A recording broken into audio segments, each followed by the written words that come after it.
10 ವರ್ಷದಿಂದ ವರದಿ ಜಾರಿಗೆ ಹಿಂದೇಟನ್ನ ಹಾಕಿದ್ದ ಸರ್ಕಾರ ಇದೀಗ ವರದಿಯನ್ನೇನೋ ಪಡೆದಿದೆ. ಹಿಂದುಳಿದ ಆಯೋಗದ ವರದಿಯಲ್ಲಿ ಕೆಲ ಸಮುದಾಯಗಳಿಗೆ ಬಂಪರ್ ಜಾಕ್ಪಾಟ್ ಹೊಡೆದಿದ್ದು ಸಿಎಂ ಸಿದ್ದರಾಮಯ್ಯ ಸರ್ಕಾರ ರಾಜ್ಯದ ಮುಸ್ಲಿಮರು ಕುರುಬ ಸಮುದಾಯಕ್ಕೆ ಭರ್ಜರಿ ಗಿಫ್ಟ್ ಅನ್ನು ಕೊಟ್ಟಿದ್ದಾರೆ. ಈ ವರದಿಗೆ ಕೆಲವು ಸಮುದಾಯಗಳು ಸ್ವಾಗತವನ್ನ ಮಾಡಿದ್ರೆ ಕೆಲ ಸಮುದಾಯಗಳ ವಿರೋಧವನ್ನ ವ್ಯಕ್ತಪಡಿಸುತ್ತಿದ್ದಾರೆ. ಈ ಬಗ್ಗೆ ಒಂದು ರಿಪೋರ್ಟ್ ಇಲ್ಲಿದೆ. ಸಮುದಾಯಕ್ಕೆ ಋಣ ಸಂದಾಯ ಮಾಡಿದ್ರ ಸಿಎಂ. ಜಾತಿ ಗಣತಿಯಲ್ಲಿ ಕುರುಬರಿಗೆ ಸಿದ್ದು ಗಿಫ್ಟ್.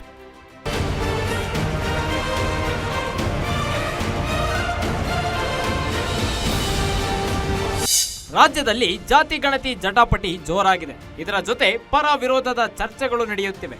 ಆದ್ರೆ ಇದೆಲ್ಲದರ ಮಧ್ಯೆ ಸಿದ್ದರಾಮಯ್ಯ 2 ಸಮುದಾಯಗಳಿಗೆ ಭರ್ಜರಿ ಬಂಪರ್ ಕೊಟ್ಟಿದ್ದಾರೆ ಎಂದು ಹೇಳಲಾಗ್ತಾ ಇದೆ. ಹಿಂದುಳಿದ ವರ್ಗಗಳ ಆಯೋಗದಿಂದ ನಡೆಸಲಾಗಿರುವ ಸಾಮಾಜಿಕ ಶೈಕ್ಷಣಿಕ ಸಮೀಕ್ಷಾ ವರದಿಯನ್ನ ಕಾಂತರಾಜ್ ಸಿದ್ಧಪಡಿಸಿದರು.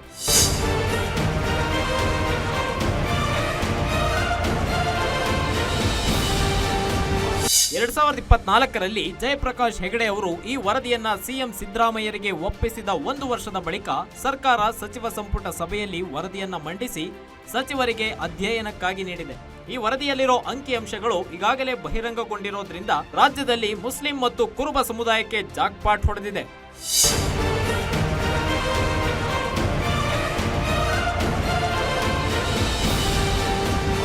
ಜಾತಿ ಗಣತಿ ವರದಿಯಲ್ಲಿರುವಂತೆ ರಾಜ್ಯದಲ್ಲಿರೋ ಮುಸ್ಲಿಂ ಸಮುದಾಯದ ಸಂಖ್ಯೆ 70 ಲಕ್ಷವನ್ನ ಮೀರಿದೆ.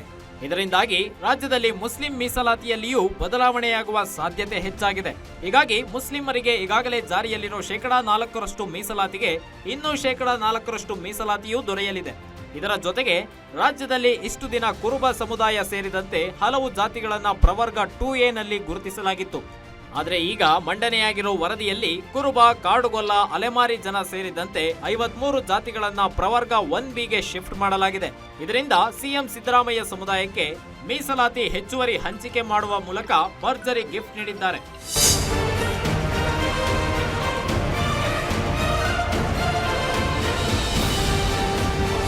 ರಾಜ್ಯದಲ್ಲಿ 2 ಬಾರಿ ಸಿಎಂ ಆಗಿರೋ ಸಿದ್ದರಾಮಯ್ಯ ತಮ್ಮ ಸಮುದಾಯಕ್ಕೆ ಗುಡ್ ನ್ಯೂಸ್ ಕೊಟ್ಟು ಬೇಡಿಕೆ ಈಡೇರಿಸುವ ಮೂಲಕ ಸಮುದಾಯದ ಮೆಚ್ಚುಗೆಗೆ ಪಾತ್ರರಾಗಿದ್ದಾರೆ. ಇದರ ನಡುವೆ ಮುಸ್ಲಿಂ ಮೀಸಲಾತಿ ಹೆಚ್ಚಳಕ್ಕೆ ರಾಜ್ಯದಲ್ಲಿ ವಿರೋಧ ವ್ಯಕ್ತವಾಗ್ತಾ ಇದೆ. Durgesh Naik, political bureau, guarantee news, Bengaluru.